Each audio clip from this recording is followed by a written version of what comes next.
प्राण प्रतिष्ठा का अर्थ ये है कि पत्थर की मूर्ति में वो श्रद्धा, हम सब भक्तों की आस्था श्रद्धा रूपी प्राण प्रतिष्ठा ऐसे स्थापित हो जाती है कि वो पत्थर की मूर्ति भी भक्तों के लिए बोल पड़ती है जरूरत पड़ने पर। की पूजा करने तो ये गलत है, मूर्ति सही है, मूर्ति पूजा गलत है। सर मैं आपसे एक बात बोलना चाहता हूँ कि जो अनिरुद्धाचार्य जी महाराज हैं, हमने भी उनका एक वीडियो देखा था, उन्होंने कहा था कि मूर्ति में प्राण प्रतिष्ठा के बाद समय आने पर वो अपने भक्तों के लिए बोलने भी लगती है, तो ये बात कैसे गलत हो सकती है? वो अनिरुद्धाचार्य एक नंबर को पागल, हम आपको स्पष्ट तौर से बता रहे हैं। उसका दिमागी संतुलन इतना खराब है तो कभी भी कुछ भी बक देता है। अभी उसका एक वीडियो वायरल हुआ था, हम इस पे आपकी बात पे आएंगे, लेकिन हम उसके जो बता दें कि वो अनाप शनाप बात कहता है। अब एक बार उसने बोला था, हमने देखा था उसका वीडियो, बोल रहा था कि अगर किसी महिला के बच्चे ना होते हों तो बच्चे कैसे हो जाएंगे, वो फॉर्मूला बता रहा था। वो बता रहा था कि जिस किसी महिला के बच्चे ना होते हों तो सबसे पहले किसी गाय को अनाज खुआओ, वो गाय अनाज खा लेगी, इसके बाद फिर वो गोबर करेगी, उस गोबर को उठाओ, बढ़िया धो अनाज को, उसमें से निकालो, साफ करो, इसके बाद फिर उस आटे को सुखाओ, उसको जो गेहूं निकला है उसको सुखाओ, फिर सुखाने के बाद किसी चक्की पे जाकर के उसे पिसाओ, और पिसाने के बाद फिर उसकी रोटी बनाओ, रोटी बनाने के बाद भगवान को भोग लगाओ, इसके बाद वो रोटी उस महिला को खिला दो जिसके बच्चे ना होते हो तो बच्चे हो जाएंगे। नहीं भोग लगाए भगवान जी को पाओ तो धरती माता नहीं शिकायत कर रही हूँ कि जब हम सीधे सीधे दिए थे सीधे खा लेते ना। गजब बेइज्जती है। अब आप ये बताओ कि ऐसे बच्चे होते हैं? मैं ये अनिरुद्धाचार्य से भी आपके चैनल के माध्यम से पूछना चाहता हूं कि उसके भी 2 बाल गोपाल हैं, क्या उसके भी दोनों बाल गोपाल ऐसी है? ओ भाई मारो मुझे, मारो मुझे, मारो। ये पागलपंती की बात नहीं है तो क्या है?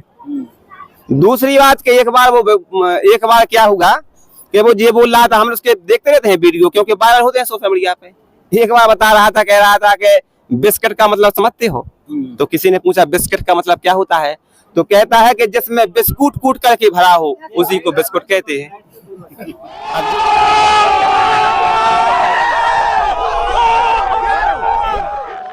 इसके बाद तमाम तरीके की ऐसी वो अनर्गल बातें कहता रहता है कि ये लगता है कि ये एक नंबर का, समझ है, पागल, बिल्कुल पागल है। मैं खुले तौर पर कहना चाहता हूँ उसका दिमाग सनका हुआ है। हमारी तो आप लोगों से गुजारिश है, कभी आपकी अनिरुद्धाचार्य से मुलाकात हो जाए तो उससे कहना कि आप ग्वालियर आओ, और ग्वालियर में जिसका दिमाग थोड़ा डिस्टर्ब होता है उसका इलाज होता है, और वो इलाज करा लेगा, पैसे कम पड़ जाएंगे तो हम लोग चंदा जोड़ करके उसका इलाज करवा देंगे, क्योंकि वो लोगों को भ्रमित करने का काम कर रहा है यार। Oh my God! Wow! तो आप क्या कहना चाहोगे? और अनिरुद्धाचार्य केवल इतनी सी बातों के लिए फेमस नहीं है, और भी ऐसी बहुत सारी जो है ना अनर्गल, जो है ना बहुत सी अनर्गल बातें जो है ना अनिरुद्धाचार्य जी उस व्यास गद्दी के माध्यम से बोलते हैं। आप घर पे बोलते रहो, अपने आसपास पड़ोस में हंसी मजाक में कुछ भी बोलते हो, हमें क्या लेना देना, लेकिन आप उस व्यास गद्दी पे उस गुरु महिमा, उस गुरु परंपरा को व्यर्थ कर रहे हो, जहाँ पर बैठ के आप ऐसे अनर्गल बातें बोलते हो। किसी महिला से आप बोल देते हो कि आपकी शादी हो गई, या किसी से बोल देते हो कि आप, अगर वो बोल रही है कि हमारी शादी नहीं हुई तो बच्चे कितने, भाई ये कौन सा मतलब लॉजिक है? कितने पति हैं? आप ये बताइए कि आप धर्मगुरु हो, आप धर्मगुरु हो कि ये क्या है? आप मतलब ये व्यास गद्दी पे बैठे इसलिए कोई जनता कुछ नहीं कहती है, लेकिन इसका मतलब ये नहीं कि आप कुछ भी बोलोगे, माता बहनों के खिलाफ कुछ भी पॉइंट रखते, उनको लेकर कई सारे मीम्स होते हैं। आप तो मीडिया वाले, आपको तो सारे पता है। और तो और उन्होंने एक और पॉइंट रखा कि अगर कोई काला है, किसी की मतलब त्वचा सही नहीं है, स्किन ग्लो नहीं करती है, तो उसको क्या करना चाहिए? बढ़िया गाय का शुद्ध गोबर लेना चाहिए, बिल्कुल ओरिजिनल, तुरंत ताजा गाय का, देसी गाय का ताजा किया, वही जर्सी मर्सी का नहीं, वो देसी गाय का होना चाहिए, और ताजा किया हो। हाँ, तो वो उसको क्या है, आप निकालो, उसको बढ़िया लो और बढ़िया अपने हाथों में मलो, मलने के बाद अच्छा बढ़िया फेस पे लगाओ, थोड़ी देर लगाने के बाद उसको धो दो। आपका जो निखार आएगा वो किसी ना साबुन से आ सकता, ना शैम्पू से आ सकता, ना किसी से आ सकता। आप बताइए, ये अनिरुद्धाचार्य डेली का गोबर का ही लेप करते रहते हैं, और कुछ मतलब मीडिया में ये भी बोल रहा है कि हम उसी से नहाते हैं। अरे गजब हो गई पंडित जी, मतलब यहाँ से महाराज, मतलब यहाँ से अंधे धर्म गुरु मिले जिनने मतलब यहाँ से पाखंड नीति चलाई कि आज हमारे बोले भाले भगत भाई, ऐसे बोले भाले जो परमात्मा की चाय में भटक रहे हैं, वो धर्म गुरुओं के पीछे मतलब अंधे होकर घूम रहे हैं, मतलब खुद का मजाक बनवा रहे हैं। कहने का मतलब ये है महोदय जी, आपसे विनम्र निवेदन है कि आप ऐसे पाखंडी अज्ञानी धर्मगुरुओं के चक्कर में मत पड़ो, और अगर आप वाकई में वेदों शास्त्रों का ज्ञान चाहते हो तो आप संत रामपाल जी महाराज के आश्रम में आए हुए हो, यहाँ प्रदर्शनी भी लगी हुई है, आप प्रदर्शनी में आइए, विजिट कीजिए, कितने सारे धर्म ग्रंथ रखे हो, ये आपको सारा कुछ क्लियर करके बताएंगे कि ये मूर्ति पूजा वगैरह कहीं पर भी इसका वर्णन नहीं है। अब बात आती है कि भाई तो पर करें तो करें क्या, आपका पॉइंट आएगा करें तो करें क्या। तो इसके लिए हम महोदय जी आप जी से निवेदन करेंगे कि आप एक बार गीता जी का, श्रीमद् भगवत गीता जी है, उसका अनुसरण कीजिए, उसको पढ़िए। गीता अध्याय 16 श्लोक 23 में कहा गया है कि जो शास्त्र विधि को त्याग कर अपनी इच्छा से मन माना, अपनी इच्छा से है कि भाई कोई लड्डू गोपाल की पूजा कर रहा है, कोई मूर्ति पूजा कर रहा है, कोई पीतल की मूर्ति की पूजा कर रहा है, कोई पत्थर की मूर्ति की पूजा, कुछ ना कुछ मतलब अपने हिसाब से कर रहा है, कोई मंगलवार शनिवार कुछ ना कुछ अपने हिसाब से कर रहा है। तो जो मन माना आचरण करता है उसको ना तो कोई सिद्धि की प्राप्ति होती है, ना मोक्ष की प्राप्ति होती है, ना उसकी पूर्ण गति होती है। तो ये टोटल जो है ना व्यर्थ बताई गई है, ये हमारी श्रीमद् भगवत गीता कह रही है। तो आप इस चीज को भी अनुसरण कीजिए महोदय जी। आप लोग अब क्या कहना चाहेंगे? भाई साहब, ये दोनों भाई जितनी देर से देख रहा हूँ, ये दोनों हमारे हिंदू धर्म को टारगेट कर रहे हैं, और जितने भी हमारे धर्म गुरु है उसको गाली दे रहे हैं, सरासर गाली दे रहे हैं। इसको कोई अधिकार नहीं है, क्योंकि यदि देखो भक्ति का मतलब क्या होता है, मूर्ति पूजा का मुद्दा है, ठीक है। मूर्ति पूजा वो करता है जिसको लाभ हो। भाई यदि हम भक्ति करेंगे तो लाभ होगा तभी करेंगे, यदि हमारे धर्म गुरु बता रहे हैं तो लाभ हो रहा है तभी तो कर रहे हैं ना। अरे इतने सारे हैं, अनुद्याचार्य के लाखों करोड़ों में भक्त हैं, ठीक है। तो सब अनपढ़ तो थोड़ी होगा, सब ग्रेजुएट है, कोई डॉक्टर है, कोई इंजीनियर है, तो सब पढ़े लिखे है ना, पढ़े लिखे है कि नहीं? वहाँ पर ऐसा तो नहीं है कोई अंगूठा छाप उससे जाकर जुड़ा होगा। ये लोग जब से देख रहा हूँ गाली दे रहा है भाई, ऐसा कोई थोड़ी होता है। कोई गधे बोल रहे हैं, कोई मूर्ख बोल रहे हैं, ये कोई बात हुआ भाई? भाई यदि वो भक्ति बता रहा है तो वो भी तो शास्त्र पढ़ कर बता रहा होगा ना। जब भी देखते हैं तो अनपढ़ नहीं आ आपके पास भी आ रहा हूँ। जब भी हम देखते हैं टीवी पे अनुद्याचार्य बताते हैं तो श्लोक भी तो बोलता है ना, तो भाई श्लोक बोलता है तो भी तो मतलब ग्रंथ रखा होगा तभी तो बोलता होगा ना। आप क्या कहना चाहोगे? भाई सुनो, हमने उनके ग्रंथ रखे, बिल्कुल आप सही कहे, ग्रंथ रखे। सारे हिंदू धर्म के जितने सदग्रंथ हैं अनुराधाचार्य धरेरत और पतो का कहत ग्रंथ रखे, लाल कपड़ा में बढ़िया 3-4 गांठे लगाए, ऊपर 2 किलो फूल चढ़ा, चाय अगरबत्ती जला के केवल जा हो रही। उन्हें कभी खोल करके जनता को दिखाने का काम नहीं किया है अनुराधाचार्य ने। सर अभी आप कुछ बोल रहे थे, क्या बोल रहे थे जरा? हम ये बोल रहे थे कि जो अनुराधाचार्य हैं ये इस गोबर का प्रचार करते हैं, सिर्फ धर्मशास्त्रों की बात तो वो जानते नहीं हो, ना बताते हैं किसी को। कहते हैं गोबर कर लो तो ऐसा हो जाएगा, गोबर लगा लो तो ऐसा हो। खाने को लेकर भी कुछ कहा है? हाँ, खाने को कई बच्चा हो जाता है, गोबर का वो बीज क्या होता है मैं तो जानता नहीं, वो ही जानते होंगे, तो ऐसा थोड़ी है ना। सर देखिए, इनका कहना है कि वो ज्ञान व्यान कुछ नहीं देते हैं, बाकी गोबर का प्रचार करते रहते हैं। अब आप क्या कहना चाहेंगे बताइए? चलो ठीक है, मैंने माना कि वो गोबर का प्रचार कर रहे, ठीक है, लेकिन आप ये तो देखिए, यदि गोबर का प्रचार करा जिसको किसी को लाभ हुआ होगा तभी तो अगला को बताएगा ना। यदि मान के चल किसी को बता दिया, किस भाई साहब को बता दिया कि हाँ भाई इसके पास मतलब बच्चे नहीं है, तो वो जो तरीका बताया कि गोबर से गेहूं निकाल कर पीस कर खिलाने से बच्चा होगा, यदि इसके पास बच्चा हो गया, यदि इसको लाभ हो गया, तो तुम लोगों को क्या दिक्कत है भाई? बताया कभी आज? हाँ कभी बताया किसी सभा में? नहीं कभी किस, अरे भगत जी शांति से, कभी किसी भी अनुरुद्धाचार्य मंच मुझसे आसन से बैठकर बोलते हैं किसी एक भगत को वहां प्रस्तुत किया कि मेरे घर में गोबर से बच्चा हुआ है? किया आज तक? आप बताइए कोई लाभ हुआ? आप तो क्या कहना चाहेंगे कि देखिए इनका कहना है कि लाभ होते हैं उनको इसी साधना। किसी ने किसी को प्रस्तुत किया क्या? देखो भाई साहब, सामने किसी को लाभ हुआ था तभी तो सामने वाले ने बोला है। किस वीडियो में बताया उनने? किसी वीडियो में, हर सारे वीडियो में लाभ हुआ है, जब तो आते करके बात। वहाँ पर मेरी बात सुनो, कोई वहाँ पर पागल इंसान नहीं आता है, सभी पढ़े लिखे आते हैं वहाँ पर, कोई पागल इंसान नहीं आता। आते हैं, किसी को हुआ होगा तभी तो सामने वाले ने बोला होगा ना। 80 से 90% लोग पढ़े लिखे हैं, इसलिए गधों की गिनती करना बंद कर दीजिए। समझ में आई आपके? अब गधे जो हैं वो 2-3 तरीके के होते हैं, एक तरीके के नहीं होते, एक आंख से गधा होता है। अपन कह रहे हैं मत जा, इसके बाद भी जाता है, गिरता है तो गधे की तुलना आप अनपढ़े से मत करें। पढ़े लिखे होते हैं, आप शास्त्र रखें, आप में ताकत है, शास्त्र खोल के बता दो। प्रमाण तो दो। खुला चैलेंज है हमारा उनको, अनिरुद्धाचार्य जी को खुला चैलेंज है, किस शास्त्र में लिखा है वो बता दें। वो भी तो कहने का मतलब ये है कि सारी चीज गलत है। गलत तो सही है इसका हम निर्णय नहीं करेंगे, आप निर्णय करेंगे, आप निर्णय करेंगे, हम नहीं करेंगे। इसके हम लिए जो है तो ना गलत कह रहे हैं, आप तो मानने तैयार, आप करिए निर्णय। जी महाराज के शिष्यों को लाखों जितने भी श्रद्धालु खड़े हुए हैं, अब इनको देख लीजिए, इनको सदभक्ति करने से लाभ हो रहा है, ना कि मूर्ति पूजा, ना गोबर खाने से, ना उल्टी सीधी चीजों को करने से इन लोगों से लाभ नहीं हो रहा है। अब बात आती है इधर, तो आपने जो ये सब जो गोबर फैला रखा है इसको अब यहीं समाप्त करते हैं। हम आपसे अनुरोध करते हैं, अब अपन चलते सदग्रंथों की ओर। सदग्रंथों में क्या लिखा वो हम आपको बताते, जो कि हमारे संत रामपाल जी महाराज ने हमें बताया है।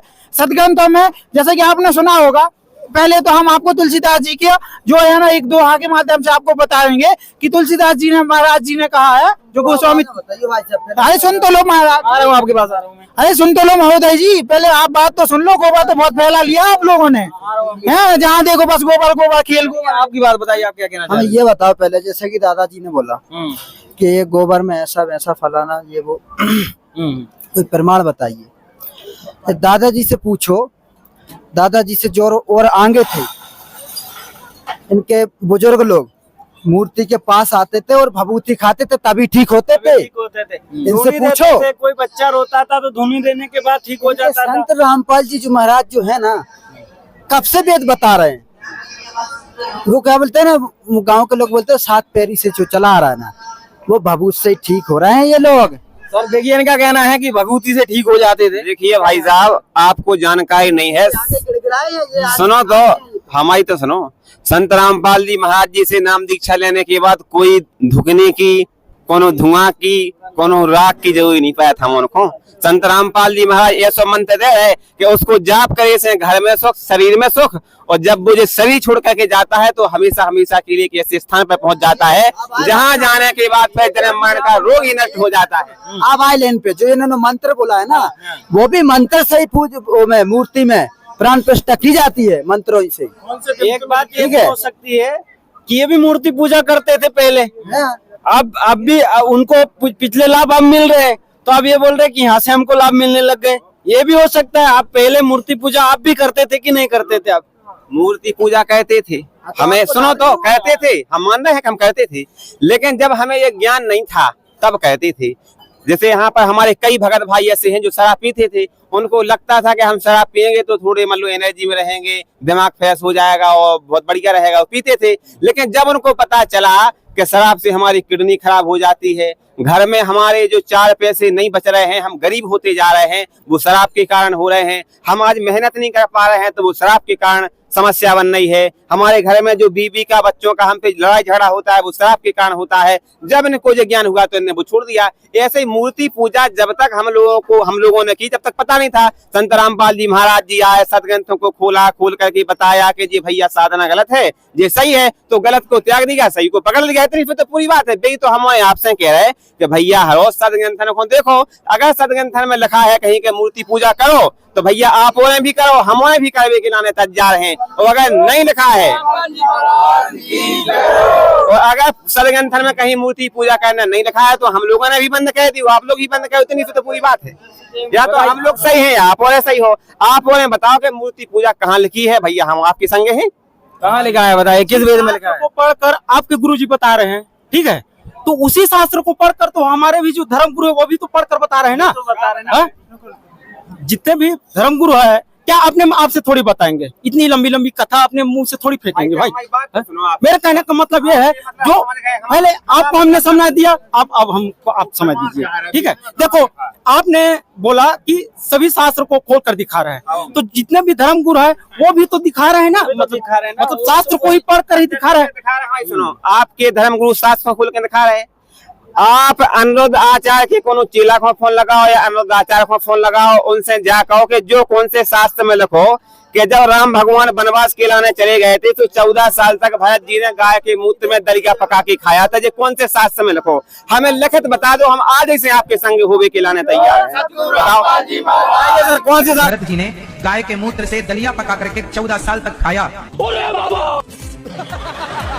राम के वियोग में भरत जी 14 साल तक क्या खाते थे? गौमूत्र में दलिया पका करके। शास्त्र में लिखा है, बताइए। देखो, यदि आप हमारी सुनो भाई साहब, बात को घुमावे को प्रयास नहीं करो, बात मुद्दा पे रंदू। आप हमें जो बताओ कि दलिया खाया था 14 वर्ष गाय के मूत्र में पका के भरत जी ने, जी अनुरुद्धाचार्य जी बोलते हैं, जी कौन से शास्त्र में लिखा? जी बताओ आप हमें, आप बताओ किस शास्त्र में लिखा है? बताइए। देखो, हम तो इतना जानते हैं कि जो धर्म गुरु है, शास्त्र पढ़े हैं, तभी तो हम लोगों को जानते हैं ना। हमने आज तक जानने की वास्तविक में कोशिश नहीं की है, लेकिन जो धर्म गुरु है वो अपना पोथी पुराण लेकर बैठता है, तभी तो बता रहा है कि शास्त्र में है। लेके बैठ जाओ जरा, मेरे भाइयों को तो बताओ, मेरे भाई सुनो तो उनसे ये तो कह दो कि प्रमाण तो बता दो, कैमरा तो बता दो वहाँ पे कि जो लिखो है शास्त्र में कुंडी बना के बांधने से नहीं होते शास्त्र। शास्त्र वो पढ़ के उनको समझ शास्त्र कौन ने तो बताने में क्या दिक्कत है?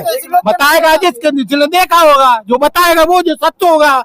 असत्य होगा तो वो कहाँ से बता देगा? एक शास्त्र पता नहीं किसी उसमें कि जो लिखा है, जो देखो गीता में लिखा है, उन्होंने पहले ही पढ़ लिया है। ये बात आपकी कैसे नहीं माने? वही तो, अगर आप लोगों को दिखाया हो, कहीं पर दिखाया हो श्री रामायण में, आप लोग पढ़े लिखे हैं, आप लोग पढ़े लिखे हैं।